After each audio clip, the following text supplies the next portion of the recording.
Bab 95. Terjebak jadi istri simpanan. Alia dan Tristan langsung pergi ke rumah sakit saat Mondi mengabari bahwa Aira telah sadarkan diri. Mereka tidak peduli saat itu sudah cukup malam sebab Alia tetap mau bertemu Aira.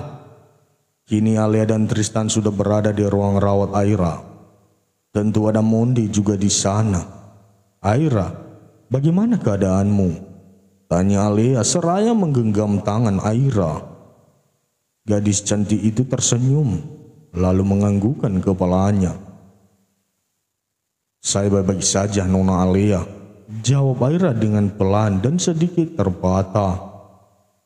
Alia membalas senyuman tulus gadis belia itu. Ia tetap menggenggam tangan Aira yang berada di atas perutnya.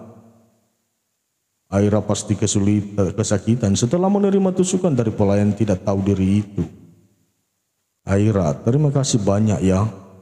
Jika bukan karena kamu, aku pasti sudah tiada di tangan pria gila itu.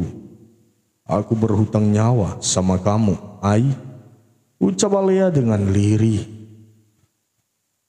Kepala Aira menggeleng pelan. Ia masih sedikit merasa pusing mengingat luka di kepalanya akibat benturan yang ia terima. "Nona tidak perlu beri terima kasih. Itu sudah bagian dari tugas saya sebagai pelayan di rumah utama," balas Aira pelan. Alia menundukkan kepalanya. Ia memeluk tubuh Aira yang lebih mungil dari tubuh Alia dengan tidak terlalu erat. "Saya juga terima kasih ya Aira, karena kamu sudah menyelamatkan istri saya. Saya janji akan mengabulkan apa saja permintaan kamu demi membalas budi kamu," ucap Tristan dengan yakin. Alia melepaskan pelukannya. Ia lalu menatap Aira yang juga menatapnya dengan penuh tanya. Alia mengangguk singkat ketika dirinya mengerti maksud tatapan gadis di depannya ini. "Gak apa-apa Ai, kamu bebas meminta," tutur Alia lembut. Aira terdiam sebentar. Ia lalu menatap Mondi yang ada di sudut ruangan sambil memperhatikan dirinya tanpa ekspresi sama sekali. Mata Aira berkaca-kaca. Ia ingin awal pergi ke rumah utama adalah untuk berpamitan dengan Alia dan mengucapkan terima kasih. Mungkin sekarang waktunya Aira meminta maaf pada Mondi dan semua orang di sana sebelum dirinya memutuskan untuk pulang ke kampungnya. Saya nggak mau minta apa-apa, Tuan dan Nona. Saya cuma mau minta maaf sama kalian, terutama Pak Mondi," ucap Aira dengan pandangan masih ke arah Mondi. Alia dan Tristan saling pandang, lalu mereka menatap Mondi yang masih terus menatap Aira dengan wajah datarnya. "Mondi, kau dengar ucapan Aira?" tanya Tristan. Mondi tersadar. Ia lalu menatap Tristan lalu mengangguk dengan kepala tertunduk sopan. "Kami semua memaafkan kamu, Ai. Lagi pula kamu tidak salah apa-apa," ucap Alia kembali menatap Aira. Aira tersenyum senang mendengarnya meski ia tahu bahwa Mondi belum sepenuhnya memaafkan kesalahannya. "Terima kasih, Nona, Tuan dan Pak Mondi," kata Aira penuh senyuman. Telinga Mondi sedikit terganggu mendengar panggilan Aira untuknya. Itu bukan panggilan yang biasa Aira ucapan. "Karena saya sudah dimaafkan, maka saya sekalian izin saja ya," ucap Aira lagi. Kening Tristan dan Alia menggerut, namun tidak dengan Mondi yang masih memasang wajah datarnya. "Izin apa, Ai?" tanya Alia lembut. "Saya izin berhenti bekerja jadi pelayan di rumah utama ataupun di rumah Pak Mondi. Saya mau pulang saja, Nona. Saya sepertinya tidak cocok dengan pekerjaan ini. Makanya saya berbuat salah terus," jawab Aira menjelaskan. Semuanya tampak terkejut terutama Mondi. Ia mengetatkan rahangnya saat mendengar dengan jelas ucapan Aira. "Kamu nggak bikin salah apa-apa, Ai. Kamu nggak perlu berhenti. Pekerjaan kamu bagus kok," sahut Alia. Kepala Aira menggeleng. Tidak, Nona. Saya merasa tidak bisa bekerja di rumah utama. Saya bisa bikin masalah terus jika ada di sana. Keputusan saya juga sudah bulat untuk berhenti bekerja dan pulang, kata Aira dengan penuh senyuman. Kau yakin? Tanya Tristan mengangkat sebelah alisnya. Yakin, Tuan. Jawab Aira menganggukkan kepalanya. Tristan menatap istrinya. Ia lalu mengusap punggung istrinya yang tampak tidak rela jika Aira berhenti bekerja. Mungkin Aira punya alasan tersendiri. Kita nggak bisa paksa dia, sayang. Tutur Tristan lembut. Alea mengangguk. Iya, Mas, balas Alea. Kamu boleh berhenti bekerja, tapi jika keputusan kamu berubah, maka kabarin aku ya. Tutur Alea dan dibalas senyuman oleh Aira. Aira senang karena diberi izin untuk berhenti bekerja dan pulang kampung. Meski sebenarnya ia masih ragu karena Mondi tidak bicara apa-apa sama sekali. Karena hari semakin malam, Mondi dan Alea pun pamit untuk pulang. Sementara Mondi akan tetap ada di sana untuk menemani Aira. Pak Mondi, panggil Aira ketika Mondi hampir keluar dari ruang rawatnya. Mondi menghentikan langkahnya. Ia membalik badan sembari melipat tangannya di dada. Mondi tidak bicara, namun ia menatap Aira seakan sedang menunggu ucapan apa yang ingin gadis itu katakan. Saya tahu Anda belum memaafkan saya. Apa yang harus saya lakukan supaya Anda memaafkan saya? Tanya Aira. Mondi mengangkat sebelah alisnya. Ia lalu berjalan mendekati Aira yang masih menatapnya penuh tanya. Kau yakin mau berhenti dan pulang kampung? Tidak tahu jika kakek tua itu mau menikahimu? Tanya Mondi dengan suara pelan. Biasanya saat Mondi bicara soal pernikahan antara Aira dan kakek tua, gadis itu akan ketakutan dan langsung memohon agar tidak dipecat. Namun kali ini berbeda. Saya nggak bisa terus lari, Pak. Jika memang takdir saya menikahi pria tua, maka sudah, seharusnya saya terima, jawab Aira dengan tenang. Lagi pula saya merasa berdosa pada keluarga saya. Mereka pasti marah dan khawatir karena saya hilang. Tambah Aira sambil tersenyum. Mondi mengepalkan tangannya mendengar jawaban Aira. Ia merasa bahwa gadis itu telah berubah total. Aira yang sekarang sangat berbeda dengan Aira yang ia tolong beberapa waktu lalu. Sebelum pulang kampung, ada hal yang harus kau tanggung jawabkan, Ai. Ucap Mondi penuh penekanan. Bab 96. Aira menatap Mondi dengan wajah melongo antara terkejut dan tidak menyangka. Ya, ia baru saja mendengar maksud dari perkataan Mondi. Sebelumnya yang meminta pertanggungjawaban darinya. Aira awalnya bingung dan setelah Mondi menjelaskannya malah tampak seperti orang bodoh. Kenapa menatap saya begitu? Kamu kira saya main-main? Tanya Mondi dingin. Aira menggeleng pelan. Kepalanya terasa berdenyut-denyut mendengar suara dingin milik pria tampan di hadapannya ini. Pak Mondi yakin minta tanggung jawab?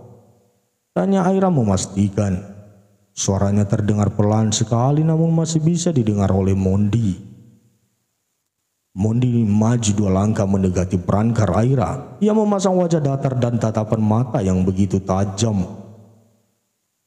Kamu kira akibat benturan kemarin punggung saya baik-baik saja?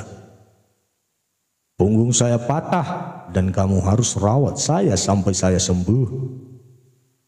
Jawab Mondi panjang lebar. Tapi Anda kelihatan baik-baik saja, timpal Aira dengan sabar. Kelihatannya gitu. Saya tidak pernah menunjukkan penderitaan saya ke orang lain, kata Mondi seadanya. Mata Aira menatap Mondi dengan polos. Ia menghela napas dengan cepat lalu menatap Mondi kembali. Aira ingin bicara, namun sudah keduluan Mondi yang berucap. Kalau kamu gak mau tanggung jawab, saya laporin kamu ke polisi atas kasus KDAS, ucap Mondi dengan wajah serius. KDAS? Apaan, Pak? Tanya Aira bingung. Kekerasan di apartemen saya, jawab Mondi menjelaskan.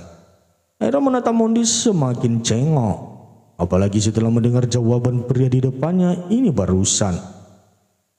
Ada ya pasal tentang KDAS?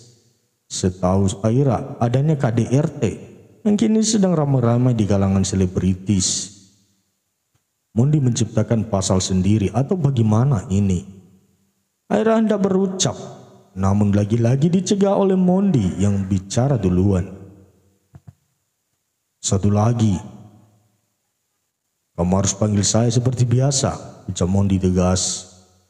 Kening Aira menggarut, namun sesaat kemudian alisnya terangkat sebelah. Memang saya biasa panggil Anda apa, Pak? Tanya Aira. Kamu jangan pura-pura lupa, ya Ai. Bukannya menjawab, Mondi malah bicara ketus. Aira menghela nafas pasrah. Ia akhirnya menganggukkan kepalanya. Tapi setelah saya selesai rawat Anda, saya boleh pulang kan, Pak? Tanya Aira memastikan. Bolehlah, saya juga enggak mau kamu terlalu lama di sini, jawab Mondi. Istirahatlah, saya mau keluar, tutur Mondi tanpa menatap Aira. Mau ngapain, Om? Tanya Aira, panggilannya kembali seperti di awal mereka bertemu. Tanpa sadar Mondi tersenyum mendengarnya, namun karena posisinya membelakangi Aira jadi gadis itu tidak bisa melihatnya. Maling, jawab Mondi seadanya lalu keluar dari ruang rawat Aira. Setelah kepergian Mondi, Aira terdiam dengan banyak pertanyaan di kepalanya. Jadi benar jika Mondi itu punggungnya patah? Apa separah itu saat mereka jatuh? Aira pusing sekali memikirkannya. Ia jadi terlambat untuk kembali ke kampung halamannya. KDAS? Apaan tuh? Perasaan aku baru dengar. Gumam Aira geleng-geleng kepala. Sementara itu di rumah sakit yang sama namun di ruang yang berbeda. Firda baru saja sampai di rumah sakit usai pulang kerja. Ya, habis bekerja Firda pulang untuk ganti baju dan sekarang ke rumah sakit untuk menggantikan kedua orang tua Fade menjaga pria itu. Kami akan pulang, jadi saya titip putra saya sama kamu, ucap papanya Fade. Firda tersenyum tipis. Iya, saya akan jaga Fade, balas Firda sopan. Mama Fade mengusap kepala Firda, walaupun baru bertemu beberapa kali. Rasanya ia sudah bisa menilai bahwa Firda adalah gadis baik. Seperti yang Fade selalu katakan, kamu jaga diri baik-baik ya, nak. Saya titip Fade, tutur Mama Fade lembut. Firda hanya membalasnya dengan senyuman singkat, disusul anggukan kepalanya dengan sopan. Kedua orang tua Fade pun pergi meninggalkan ruang rawat putra mereka bersama gadis yang putra mereka cintai. Kini di ruangan itu hanya tinggal Firda dan Fade. Firda menghela napas. Ia berjalan mendekati berangkar di mana Fade berterbaring tidak sadarkan diri di sana. Fad, bangun. Sampai kapan mau tutup mata? Pinta Firda pelan dan lembut. Tangan Firda terulur untuk menggenggam tangan Fade. Ia menatap wajah pucat pria yang biasa datang hanya untuk mengantar dan menjemputnya. Seharusnya kamu enggak selamatin aku, Fad. Seharusnya aku yang ada di sini, bukan kamu. Lirih Firda menundukkan kepalanya. Firda menangis. Kedua bahunya bergetar karena menangis. Ia tidak melepaskan genggaman tangannya di tangan Fade. Gara-gara aku, kamu kehilangan ingatan dan lumpuh sementara. Fad, aku merasa sangat bersalah, bisik Firda dengan suara yang bergetar. Setiap hari, sejak Fade kecelakaan, Firda tidak henti mengucap banyak penyesalan. Ia menyesal telah menolak ajakan Fade hari itu. Pikirannya mulai berandai-andai. Andai hari itu ia tidak menolak ajakan Fade, pasti pria itu baik-baik saja. Fade tidak akan ditabrak dan berakhir seperti sekarang. Hiks, Fad, bangunlah, aku mohon. Pinta Firda memohon dengan sangat. Tubuh Firda berakhir duduk di kursi yang ada di dekat berangkar.